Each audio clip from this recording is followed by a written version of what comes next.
Ketika kapal sandar di dermaga dan nahkoda ingin jalan-jalan di darat, sejak saya ikut kapal dari tahun 95 sampai saat ini di tahun 2024, tidak pernah saya lihat nahkoda. Untuk di dalam kapal sebenarnya ada kode-kode tersendiri yang hanya diketahui oleh orang kapal. Nah, satu lagi yang orang-orang umum tidak tahu. Nahkoda itu bukan orang yang megang setir kapal. Jadi untuk menjadi nahkoda itu bukan gampangan atau modal nekat doang. Kalaupun kapal terjadi insiden yang bukan kesalahan dari nahkoda seperti kesalahan dari mualim atau penumpang yang sengaja membakar kapal seperti buang puntung rokok sembarangan dengan keadaan api yang masih menyala, tetap aja yang kena sidang adalah nahkoda dan mualim satu alias kapten. Soal gaji, berapa sih gaji nahkoda? Setahu saya gaji nahkoda ini, kalau ada yang bertanya ke saya, menurut abang nahkoda yang jago atau terbaik itu kriterianya seperti apa bang? Kalau pertanyaannya seperti ini,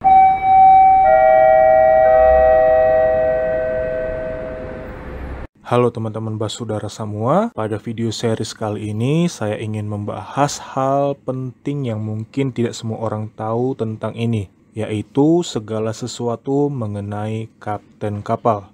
Di video kali ini saya tidak bermaksud untuk menggosipin tentang kapten A, kapten B, kapten yang ini, kapten yang itu, dan lainnya, maupun mengatain salah satu kapten kapal. Dan juga di sini saya tidak akan menyebut nama satu persatu kapten di kapal kita. Selain itu privacy, saya juga pelit bagi info personal.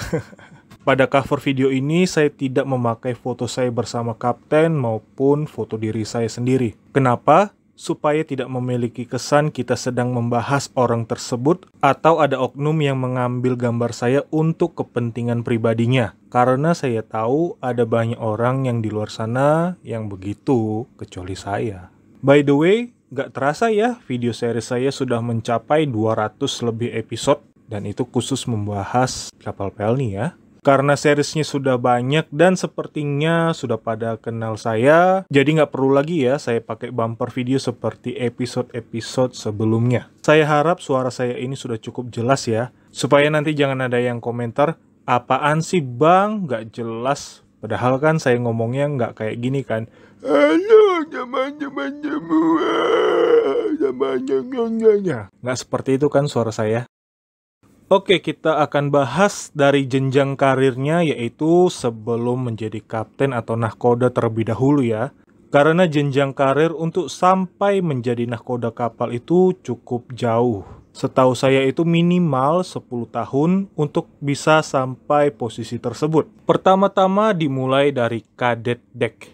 Semua nahkoda atau kapten pasti awalnya dari kadet dek selama 1 tahun. Setelah menjadi kadet atau lulus dari sekolah pelayaran, lanjut melamar menjadi mualim 3 atau mualim 4. Tergantung kebutuhan di kapal sih sebenarnya. Untuk menjadi mualim 3 atau 4, minimal punya buku pelaut, ijazah ANT 3, dan lainnya. Nanti akan saya tulis di video ini ya. Untuk bisa mendapat ijazah ANT 3, seingat saya harus sekolah minimal selama 3 tahun. Setelah dari mualim 3 atau mualim 4, kalau lanjut sekolah, maka ijazahnya naik menjadi ANT 2 dan naik pangkat menjadi mualim 2. Untuk dapat ijazah ANT juga itu juga sama, harus sekolah juga dan pengalaman di kapal. Untuk berapa lamanya saya nggak terlalu ingat dengan jelas, antara 1 tahun atau ya segitulah kurang lebih. Sertifikatnya juga bertambah beberapa lagi dan salah satunya yaitu radar. Setelah mendapatkan ijazah ANT 2 dan menjadi mualim 2, kalau lanjut sekolah lagi, maka ijazahnya naik menjadi ANT 1 dan naik pangkat menjadi mualim 1. Untuk mendapat ijazah ANT 1, ini yang singkat. Kalau sudah punya pengalaman yang lama dan berani, maka bisa naik menjadi nahkoda kapal. Jarak waktu dari kadet dek untuk sampai ANT 1 atau nahkoda itu bukan 1-2 hari atau 1-2 bulan atau 1-2 tahun. Tapi butuh waktu selama 20 tahun, prosesnya cukup lama. Untuk kadet sebenarnya tidak harus ditentukan mulai dari kapal tipe besar atau kecil. Begitu juga dengan mualim 4, mualim 3, dan mualim 2, karena desk job-nya sama. Yang paling menentukan itu di posisi Mualim 1. Untuk di kapal besar tipe 2000 penumpang wajib sertifikat ANT 1. Sementara di kapal tipe 500 penumpang dan 1000 penumpang masih diperbolehkan dengan sertifikat ANT 2 dan bisa ambil jabatan sebagai Mualim 1. Jika di kapal tipe 500 atau 1000 penumpang kita jadi Mualim 1 dengan sertifikat ANT 2 ingin naik ke kapal tipe 2000, maka pangkatnya tidak bisa langsung menjadi Mualim 1, tapi tetap Mualim 2. Tapi itu tergantung kebutuhan di kapal juga sih untuk Mualim 2 senior atau junior. Bahkan setahu saya ada beberapa Mualim 2 yang sertifikatnya sudah ANT 1, tapi pangkatnya masih Mualim 2 di kapal tipe 2000 penumpang. Ya mungkin karena faktor belum regenerasi ya. Secara umum memang harus dari kadet, tapi ada beberapa yang saya kenal di kapal mengawali karirnya ada yang bukan dari kadet. Ada juga yang dari P2 atau pelayan, markonis, jurumudi, dan kerani. Ngomong-ngomong soal jurumudi, ada satu nahkoda yang saya hormati karena beliau dulunya jurumudi di KM Sinabung yang ikut ambil kapal ini dari Jerman menuju Indonesia. Saksi mata insiden tabrakan KM Sinabung di Selat Malaka pada tanggal 17 Agustus 1998 dan sekarang beliau sudah pensiun sebagai nahkoda KM huruf depannya L ya. Kalau yang sudah punya pengalaman kerja di kapal seperti kerani, markonis, atau jurumudi, tinggal ambil sertifikat pelengkap untuk ujian ambil sertifikat ANT 3 atau ANT 2. Itu juga tergantung dari kesiapan mereka atau kemampuan mereka juga sih. Karena ada beberapa yang saya kenal, yang Mualim 3 dan Mualim 2 dulunya dari P2. Mungkin karena sudah memasuki usia senja, maka jabatan mereka tidak bisa sampai Mualim 1 atau ambil sertifikat ANT 1. Ya, karena dulu mungkin mereka lama di P2 lalu naik jadi botlir atau apa gitu kan. Baru ambil sekolah untuk sertifikat ANT 3 dan lama di Mualim 3. Faktor kerja juga jadi penentu sih. By the way, kita balik lagi ke topik ya. Terakhir kita bahas di Mualim 1. By the way, kita balik lagi ke topik ya. Terakhir kita bahas di Mualim 1. Setelah lama menjadi Mualim 1 di kapal tipe 2000 penumpang, maka naik jabatan menjadi nahkoda di kapal tipe 500 penumpang atau di kapal barang terlebih dahulu. Kalau dulu di tahun 80-an, kapal barang kita ada banyak. Sayangnya, di tahun 2024 ini, kapal barang bisa dihitung dengan jari. Akibatnya ada banyak perwira kita yang pensiun sebagai Mualim 1 dan tidak sampai menjadi nahkoda. Setahu saya, lamanya Mualim 1 di kapal satu ke kapal lainnya itu selama 2 tahun. Contoh, dari kapal Sangiang tipe 500 penumpang menjabat selama 2 tahun. Lalu naik ke kapal Binaya tipe 1000 penumpang selama 2 tahun. Sebelum naik ke tipe 2000 penumpang, mula-mula sebagai pengganti cuti terlebih dahulu beberapa kali baru bisa menetap di kapal besar seperti Labobar, Ceremai, Kelut, dan lainnya. Setelah naik menjadi nahkoda kapal, jenjang karirnya juga sama seperti Mualim 1. Dimulai dari kapal kecil, yaitu kapal barang atau kapal ternak, atau kapal tipe 500 penumpang seperti KM Pangrango, Wilis Sangiang. Setelah 2 tahun di kapal kecil, lalu naik ke kapal tipe 1000 penumpang seperti KM Kelimutu, Lawit, Binaya, Tatamailau selama 2 tahun. Setelah itu baru naik ke kapal tipe 2000 penumpang. Dan semua itu berjarak 2 tahun. Kalau bagus menjabat di kapal itu bisa lebih dari 3 tahun. Untuk cuti, kalau kadet kapal itu tidak mendapat cuti, jadi kadet itu full setahun di dalam kapal. Kalau perwira kapal atau orang kapal cutinya 3 bulan sekali. Untuk Mualim 1 dan nahkoda kapal tidak boleh cuti barengan, harus gantian. Mualim 1-nya cuti terlebih dahulu baru nahkoda yang cuti, atau juga bisa sebaliknya, nahkoda yang cuti terlebih dahulu baru setelah naik, Mualim 1-nya yang baru cuti. Untuk pengganti cuti nahkoda biasanya dari pensiunan nahkoda atau nahkoda dari tipe 1000 penumpang yang akan persiapan naik ke kapal tipe 2000 penumpang atau bisa dibilang magang. Begitu juga dengan Mualim 1. Kalau pengganti cutinya dari pensiunan, biasanya harus sesuai dengan terakhir kali menjabat di kapal tipe berapa. Kalau pensiun di kapal tipe 2000 penumpang seperti dari Kelut, KM Gunung Dempo, atau Labobar, itu lebih enak karena bisa masuk ke kapal tipe yang sama seperti tipe 2000, bisa masuk juga ke tipe 1000, 500 maupun di kapal barang. Kalau pensiun di kapal tipe 1000 penumpang nggak bisa masuk gantiin cuti ke kapal tipe 2000 penumpang. Harus di tipe yang sama yaitu 1000 penumpang atau ke tipe 500 penumpang atau ke kapal barang atau ternak. Begitu juga untuk tipe 500 penumpang. Tapi kayaknya jarang ya ada yang pensiun di tipe 500. Di kapal tipe 500 dan 1000 penumpang, mualim satunya umumnya dipanggil chief, baik saat di anjungan maupun di kapal. Sementara di kapal tipe 2000 penumpang, mualim satunya dipanggil captain, karena ijazahnya sama dengan nahkoda yaitu ANT1. Dan saat lulus dapat pedang, dan di pedangnya itu ada tulisan CAP, CAPT.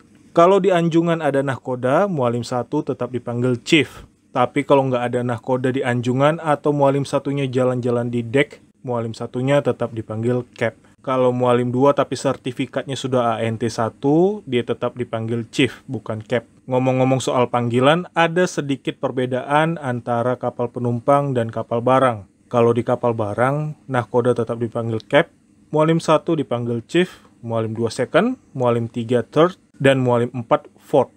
Kalau di kapal penumpang, mualim 2 sampai botlir biasanya kita panggil chief sih. Untuk di dalam kapal sebenarnya ada kode-kode tersendiri yang hanya diketahui oleh orang kapal. Kalau orang umum biasanya begini ngomongnya ke security yang ada di dalam kapal. Saya ingin ketemu dengan mualim 2. Atau, Pak, saya ingin ketemu dengan nahkoda. Atau contoh lainnya, Pak, ada jenang di kapal nggak ya? Saya mau ketemu. Nah, kalau orang kapal ngomongnya nggak kayak gitu. Contoh ya, ini contoh kalau orang kapal ya, ngomongnya ke security kapal itu seperti ini. Pak, 26 atau Pak, 35 ada di kamar atau lagi keluar ya? Nah, itu contoh doang ya. Tapi untuk kode-kode aslinya tidak akan saya bocorkan di sini. Karena beda kapal, nomornya juga beda. Ketika kapal sandar di dermaga dan nahkoda ingin jalan-jalan di darat, sejak saya ikut kapal dari tahun 95 sampai saat ini di tahun 2024, tidak pernah saya lihat nahkoda memakai baju PDH atau seragam yang menunjukkan kalau dia itu adalah kapten atau nahkoda kapal. Pasti selalu baju santai atau baju bebas. Hah? Tahun 95? Tahu dari mana bang? Emang udah lahir? Ya tahu dong, gue sudah lahir saat itu dan gue yang minta nahkoda KM sini untuk bawa jalan-jalan di Balikpapan, di Pantoloan, di Makassar. Lah itu kan opa gue. Ngomong-ngomong soal nahkoda yang baju bebas, ada cerita lucu pada awal tahun 2023 saat KM Lawit masuk di Padang untuk rute ekstra reguler masuk Padang Nias Sibolga. Saat itu nahkoda jalan-jalan bawa mobil dengan baju bebas dan beberapa orang kapal. Biasalah itu jalan-jalan. Pas balik ke arah kapal, mobil nahkoda dicegat Satpam Pelabuhan Teluk Bayur dan sempat mengusir nahkoda keluar dari pelabuhan karena Satpam itu pikir yang bawa mobil ini preman. Singkat cerita, akhirnya nahkoda bisa kembali ke kapal dan cerita hal itu di anjungan saat olah gerak kapal dari arah Padang menuju arah Nias. Ini kadang yang orang tidak tahu. Tidak semua nahkoda ingin pamer seragam saat turun dari kapal dengan tujuan ingin dihormati atau menunjukkan kalau dia orang nomor 1. Nahkoda turun ke darat dengan memakai seragam kalau ada tamu dari kantor, pejabat, atau wartawan yang ingin meliput saat lebaran atau Natal. Selebihnya, nahkoda itu orangnya santai. Tidak semua nahkoda memiliki postur tubuh yang tinggi atau langsing. Ada juga yang tidak tinggi dan gemuk. Maaf, ini bukan body shaming atau ngatain. Tapi memang seperti itu kenyataannya. Dan saya nggak ada sebut nama kan dari tadi. Postur tubuh nahkoda itu macam-macam. Ada yang tinggi langsing, ada yang tinggi gemuk, ada yang pendek langsing, ada yang pendek gemuk, ada yang brewokan, ada yang berkumis, ada yang nggak berkumis atau tidak brewokan, ada yang gantengnya luar biasa, dan ada juga yang biasa-biasa aja seperti orang biasa. Untuk karakter nahkoda juga bervariasi, namun umumnya santai dan asik orangnya. Kalau nahkoda zaman dulu wajib disiplin ketat, tegas, dan keras. Kalau sekarang yang keras dan galak hanya beberapa saja.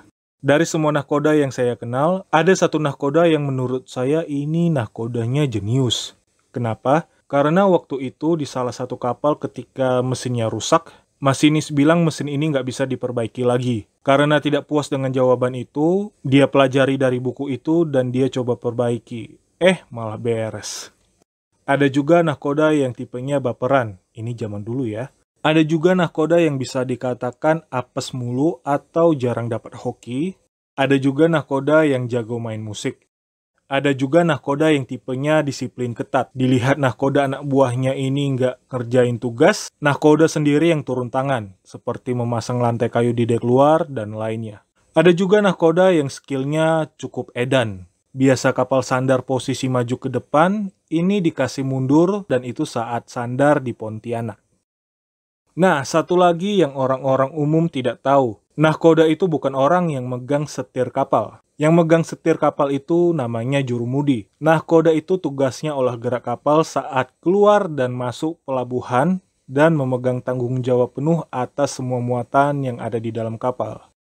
Jadi untuk menjadi nahkoda itu bukan gampangan atau modal nekat doang. Di beberapa pelabuhan ada pandu yang naik untuk sandarkan kapal seperti contoh di Ambon, Makassar, Surabaya, Belawan, Jakarta, dan beberapa lainnya. Jika terjadi sesuatu dengan kapal, baik itu menabrak karena dorongan arus atau kesalahan dari takbut yang harusnya sudah berhenti mendorong, malah menambah dorong kapal, yang disalahkan adalah nahkoda, bukan pandu pelabuhan yang tanda kutip wajib pakai pilot pandu.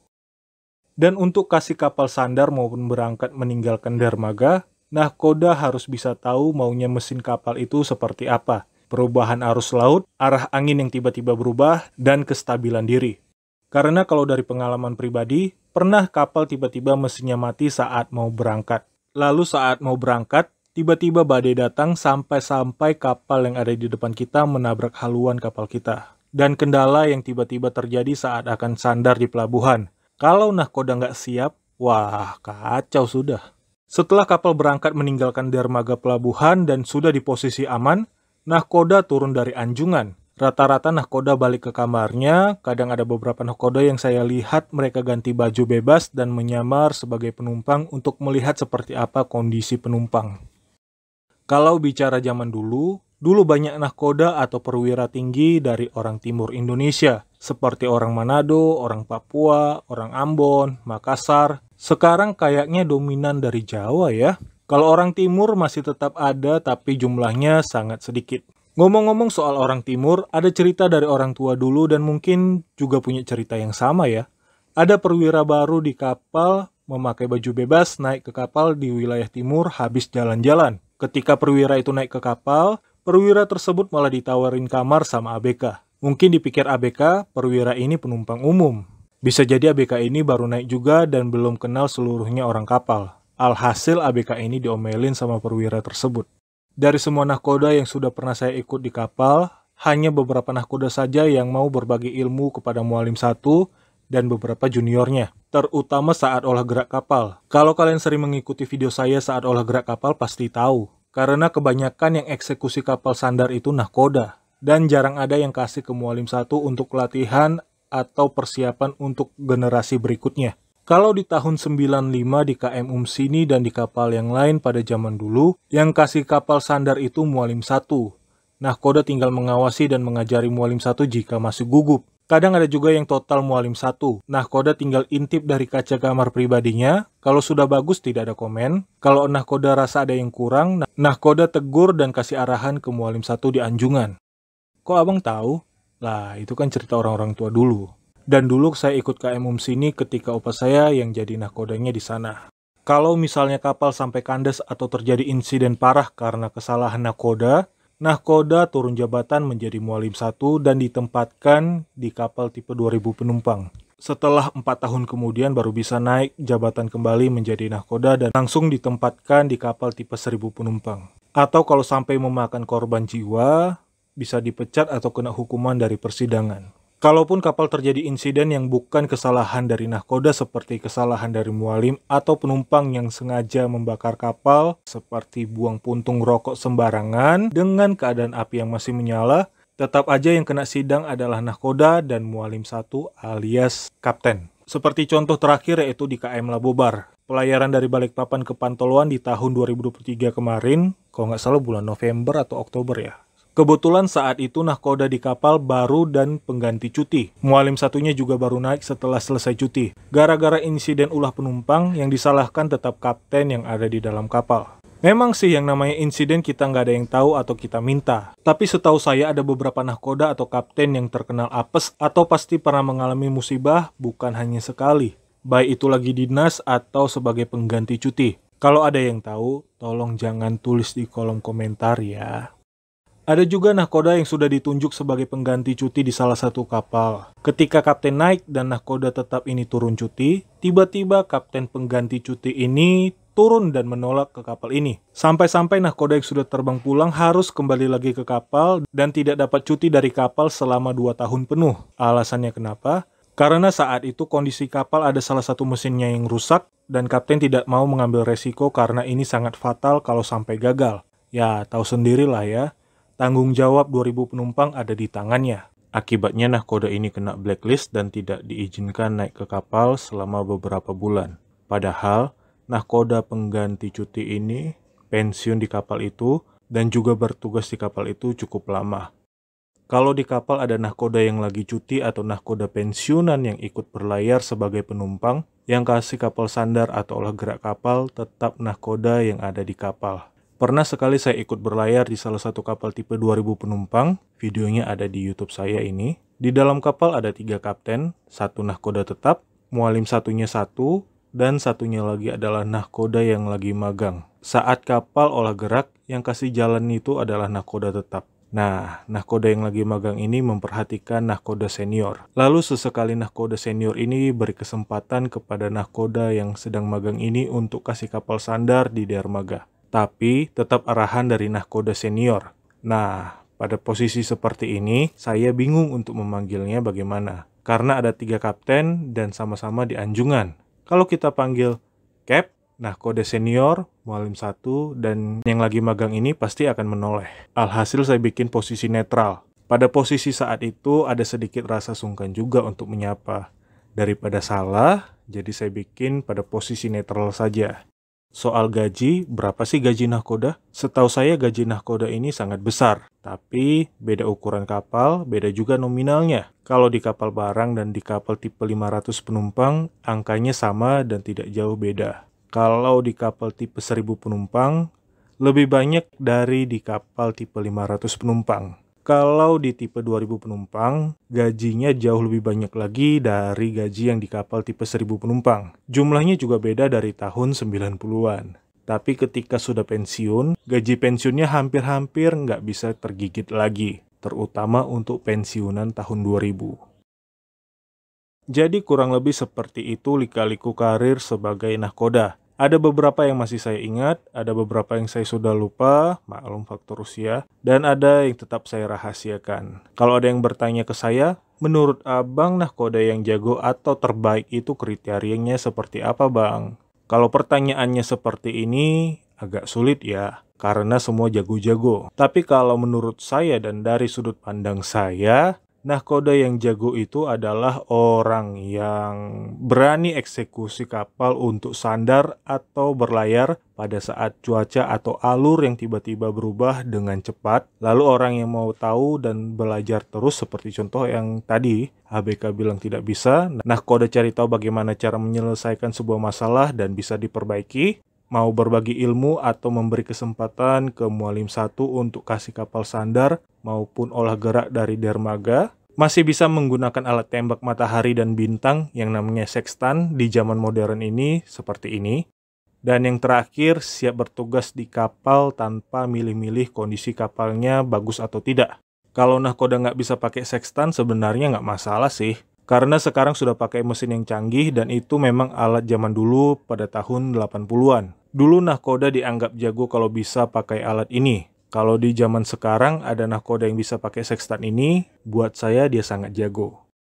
Seharusnya video ini aman ya, karena saya dari tadi tidak ada menyebut nama personal ataupun membahas kesalahan maupun aib seseorang. Ini semua dari pengalaman saya dan beberapa cerita dari orang-orang tua dulu. Baik dari oma saya atau dari beberapa ABK kapal. Maklumlah, opa saya nahkoda dan pensiun pada tahun 2000 awal. Jadi di tahun 2019 sampai 2024 ini masih ada beberapa nahkoda dan ABK yang pernah nyampur dengan opa saya. Baik itu jurumudi, kadetnya dulu di kapal, pelayannya, masinis, maupun mualim 4. Kalau sekarang sudah ada yang pensiun dengan jabatan akhir sebagai nahkoda. Ya maklumlah, di kapal saya selalu tanya kepada mualim 1 atau nahkoda. Ada yang pernah nyampur dengan opa saya atau tidak? Kalau ada, gimana tingkah laku opa saya di kapal? Gitu. Ya, intinya saling bertukar ilmu dan pengalaman lah kalau saya di kapal. Kalau ada yang bertanya ke saya, kalau gitu ceritanya, abang bisa bawa kapal nggak? Oke, terima kasih sudah menonton dan salam seluas-luasnya.